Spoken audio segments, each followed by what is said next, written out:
अनुसार एक बार राम भक्त हनुमान जी और शनिदेव की मित्रता सुंदर रूप में हो गई। इस बारे में बहुत कम लोग जानते हैं। हनुमान जी और शनिदेव एक दूसरे के परम मित्र थे। भगवान हनुमान जी परम जो है पवन देव के पुत्र हैं, इसलिए उन्हें पवन पुत्र के रूप में पुकारा जाता है। वहीं शनिदेव सूर्य देवता के पुत्र हैं। शनिदेव सबसे क्रूर ग्रह में से एक है। इनके प्रकोप से कोई नहीं बच पाता। शनिदेव की कुदृष्टि जिस व्यक्ति पर पड़ जाती है उसको जीवन में बहुत सारी परेशानियों का सामना करना पड़ता है। शास्त्रों में शनि के दुष्प्रभाव से बचने के लिए हनुमान जी की उपासना का भी विधान बतलाया गया है। हनुमान जी की पूजा करने से शनि के दुष्प्रभाव से बचा जा सकता है। आज हम आपको बताएंगे कि कैसे शनि देवता और हनुमान जी की परम मित्रता हो गई और कैसे शनि देवता और हनुमान जी परम मित्र बने। कथा अनुसार त्रेता युग में रावण ने सारे ग्रहों को लंका में बंदी बनाकर रखा था। रावण ने शनिदेव को भी बंदी बनाकर रखा था। रावण की कैद में रहने के कारण शनि देवता की शक्ति बहुत कमजोर हो गई थी। राम रावण युद्ध के दौरान हनुमान जी जब सीता माता का पता लगाते हुए लंका पहुंचे तो उन्होंने सारे ग्रह को वहां बंदी बना हुआ प्राप्त किया। हनुमान जी जब लंका को जला रहे थे तो शनिदेव ने देखा कि पूरी लंका जल रही है, पर अपनी शक्ति के कमजोर होने के कारण वो वहां से कहीं नहीं जा पाए थे। हनुमान जी ने जब शनि देवता की ऐसी अवस्था देखी तो उन्हें छुड़ाने के लिए उन्होंने जो है बहुत यत्न किए और उन्हें उड़ाकर सुरक्षित स्थान पर ले गए। उसी दिन से हनुमान जी और शनि देव में परम मित्रता हो गई। जो भी साधक सच्चे मन से शनिवार के दिन शनि के प्रकोप से बचने के लिए हनुमान जी की उपासना करते हैं, उन्हें कभी शनि दोष का भय नहीं रहता है। इसकी एक और कथा सुंदर रूप में कही जाती है। कथा अनुसार हनुमान जी और शनिदेव की मित्रता को लेकर अनेक कथाएं प्रचलित है। प्राचीन कथा अनुसार एक बार हनुमान जी राम भक्ति में सुंदर रूप में लीन थे। उसी समय शनिदेव वहां से गुजर रहे थे तो उनको एक शरारत सूझी और हनुमान जी के कार्य में वह बाधा डालने लगे। पवन पुत्र ने सूर्य पुत्र शनिदेव को अपनी कांख जो है पर समझा और उनकी बात नहीं मानी।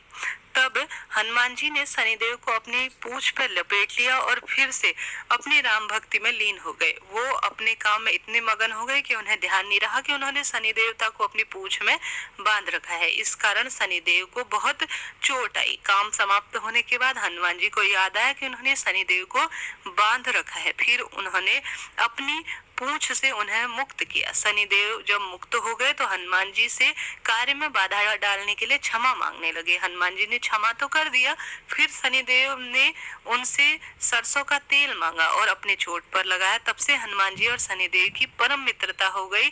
जो भी भक्त शनिवार के दिन शनिदेव को तेल चढ़ाते हैं उन पर शनिदेव अपनी विशेष कृपा बरसाते हैं। जय जय शनिदेव महाराज। प्रिय श्रोताजनों, इस तरह से यह आज हनुमान जी की कथा और शनि देवता की कथा है। देखिए, हनुमान जी को याद करते ही प्रभु प्रसन्न हो जाते हैं। आइए शनि देवता की आज के दिन सुनी जाने वाली कथा भी श्रवण कर लेते हैं। उसके बाद पद्म पुराण में वर्णित श्री नारायण की कथा का भी श्रवण करेंगे, जो आपको आनंद से भर देंगे। बस आप अंत तक बने रहें और प्रभु जी का सुमिरन करें। आरंभ करते हैं शनि देवता की आज सुनी जाने वाली कथा का वर्णन। शनि देवता कथा के अनुसार एक समय स्वर्गलोक में सबसे बड़ा कौन के प्रश्न पर नवग्रहों में भारी विवाद हो गया। वाद विवाद इतना बड़ा कि परस्पर भयंकर युद्ध की स्थिति बन गई। निर्णय के लिए सभी देवता देवराज इंद्र के पास पहुंचे और बोले, हे देवराज, आपको निर्णय करना होगा कि हम में से सबसे बड़ा कौन है। देवताओं का प्रश्न सुनकर देवराज इंद्र उलझन में पड़ गए। इंद्र बोले, मैं इस प्रश्न का उत्तर देने में असमर्थ हूँ। हम सभी पृथ्वी लोक में उज्जैनी नगरी में राजा विक्रमादित्य के पास चलते हैं। देवराज इंद्र सभी ग्रह अर्थात जो ग्रहों के देवता हैं उन्हें लेकर उज्जैनी नगरी में पहुंचे। महल में पहुंचकर सब देवताओं ने उनसे अपना एक प्रश्न पूछा तो राजा विक्रमादित्य भी कुछ देर के लिए परेशान हो उठे, क्योंकि सभी देवी देवता अपनी शक्तियों के कारण महान ही थे। किसी को छोटा या बड़ा कह देना उनके क्रोध के प्रकोप से भयंकर हानि पहुंचाने वाला हो सकता है। अचानक राजा विक्रमादित्य को एक उपाय सूझा। उन्होंने विभिन्न वस्तु जैसे स्वर्ण, रजत, कांसा, ताम्र, सीसा, रांगा, जस्ता, अभ्रक और लोहे से 9 आसन बनवाए। धातुओं के गुणों के अनुसार सभी आसनों को एक दूसरे के पीछे रखवाकर उन्होंने देवताओं को अपने अपने सिंहासन पर बैठने को कहा। देवताओं के बैठने के बाद राजा विक्रमादित्य ने कहा, अपना निर्णय तो स्वयं आपका निर्णय तो स्वयं हो गया। जो सबसे पहले आसन पर विराजमान है वही सबसे बड़ा है। राजा विक्रमादित्य के निर्णय को सुनकर शनि देवता ने सबसे पीछे आसन पर बैठने के कारण राजा विक्रमादित्य से कहा कि तुमने मुझे सबसे पीछे बैठाकर मुझे अपमान कर दिया है। अब मेरी शक्तियों से तुम परिचित नहीं हो, मैं तुम्हारा सर्वनाश कर सकता हूँ। शनि ने कहा, सूर्य एक राशि पर 1 महीने 2.25 दिन रहते हैं, मंगल 1.5 महीने, बुध और शुक्र 1 महीने, बृहस्पति 13 महीने रहते हैं। लेकिन मैं किसी राशि पर 7.5 वर्ष 7.5 स्वरूप में रहता हूँ। बड़े बड़े देवताओं को मैंने अपने प्रकोप से पीड़ित कर दिया है। राम को 7.5 आने के कारण ही वन में जाकर रहना पड़ा और रावण को 7.5 के कारण ही युद्ध में मृत्यु का शिकार होना पड़ा। राजा, अब तो मेरे प्रकोप से नहीं बच सकता। इसके बाद अन्य ग्रहों के देवता तो प्रसन्नता के साथ चले गए, किंतु शनिदेव बड़े क्रोध के साथ वहां से विदा हुए। राजा विक्रमादित्य पहले की तरह ही न्याय करते रहे। उनके राज्य में सभी स्त्री पुरुष बड़े आनंद से जीवन यापन कर रहे थे। कुछ ही दिन बीते थे कि उधर शनि देवता अपने अपमान को भूल नहीं पा रहे थे। विक्रमादित्य से बदला लेने के लिए एक दिन शनिदेव ने घोड़े के व्यापारी का रूप धारण किया और बहुत से घोड़े के साथ उज्जैन नगरी पहुंचे। राजा विक्रमादित्य ने राज्य में किसी घोड़े के व्यापारी के आने का समाचार सुना तो अपने अश्वपाल को कुछ घोड़े खरीदने के लिए भेजा। घोड़े बहुत कीमती थे। अश्वपाल ने जब वापस लौटकर इस संबंध में बताया तो राजा विक्रमादित्य ने स्वयं आकर एक सुंदर शक्तिशाली घोड़े को पसंद किया कहने का अर्थ है। घोड़े की चाल देखकर राजा उस घोड़े पर सवार हुए तो वह घोड़ा बिजली की गति से दौड़ पड़ा। तेजी से दौड़ता राजा को वह जंगल में ले गया और फिर राजा को वहां गिराकर जंगल में गायब हो गया। राजा अपने नगर को लौटने के लिए जंगल में भटका, लेकिन उन्हें लौटने का कोई रास्ता नहीं मिला। राजा को बड़ी भूख प्यास लगाई। बहुत घूमने पर उसे एक चरवाहा मिला। राजा ने उससे पानी मांगा। पानी पीकर राजा ने उसे चरवाहे को अपनी अंगूठी दे दी। फिर उसने रास्ता पूछकर वह जंगल में निकल गया और पास के नगर में पहुंचा। राजा ने एक सेठ की सुंदर सी दुकान पर बैठकर कुछ देर आराम किया। उस सेठ ने राजा से बातचीत की तो राजा ने बताया वह उज्जैन नगरी से आया है। राजा ने कुछ देर दुकान पर बैठने से जो है सेठ जी की खूब आज बिक्री हो गई। सेठ ने राजा को बहुत भाग्यवान समझा और खुश होकर उससे अपने घर भोजन कराने के लिए ले गया। सेठ के घर में सोने का हार खुटी पर टंगा हुआ था। राजा ने उसे कमरे को छोड़कर सेठ कुछ दिन के लिए बाहर गया। तभी एक अचानक आश्चर्यजनक घटना हुई। राजा को के देखते देखते सोने के उस हार को खुटी निगल रही थी। सेठ के कमरे में लौटकर हार को गायब देखा तो चोरी का संदेह राजा पर किया, क्योंकि उस कमरे में राजा ही अकेला बैठा था। सेठ ने अपने नौकरों से कहा कि इस परदेसी को रस्सियों से बांधकर नगर के राजा के पास ले जाओ। राजा ने विक्रमादित्य से हार के बारे में पूछा तो उसने बताया कि उसके देखते देखते खुटी जो है हार को निगल गई। इस पर राजा ने क्रोधित होकर चोरी करने के अपराध में विक्रमादित्य के हाथ पैर काटने का आदेश दिया।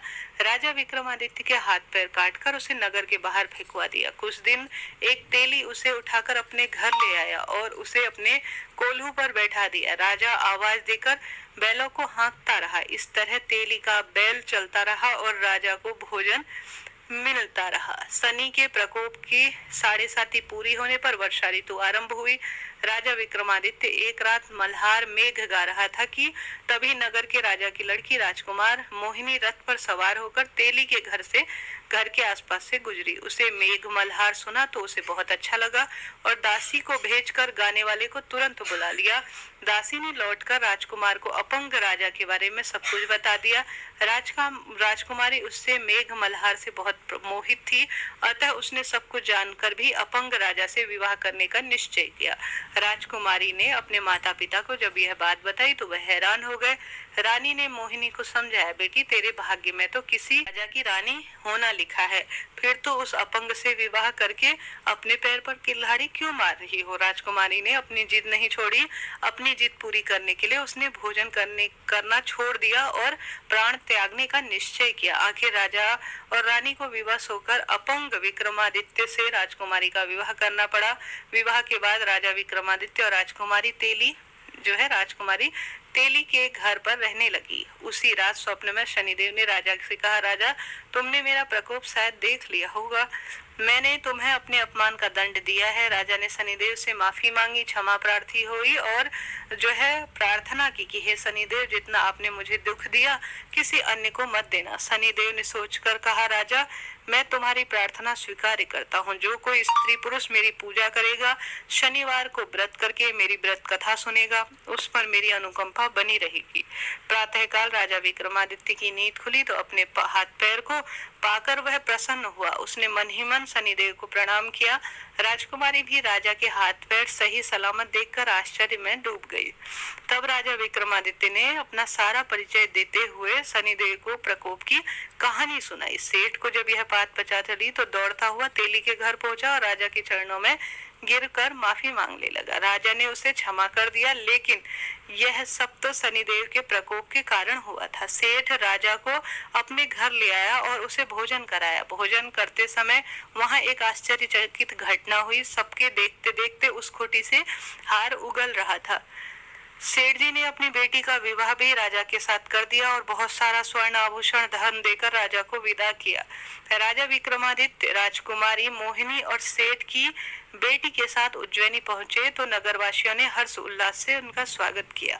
अगले दिन राजा विक्रमादित्य ने पूरे राज्य में घोषणा कराई कि शनिदेव सब देवों में सर्वश्रेष्ठ है। प्रत्येक स्त्री पुरुष शनिवार को उनका व्रत करे और व्रत कथा अवश्य सुने। विक्रमादित्य की घोषणा से शनिदेव बहुत प्रसन्न हुए। शनिवार का व्रत करके और व्रत कथा सुनने के कारण सभी लोगों की मनोकामना शनिदेव की अनुकंपा से पूर्ण होने लगी और सभी का जीवन आनंद पूर्वक बना रहा। बोलिए शनिदेव महाराज की जय।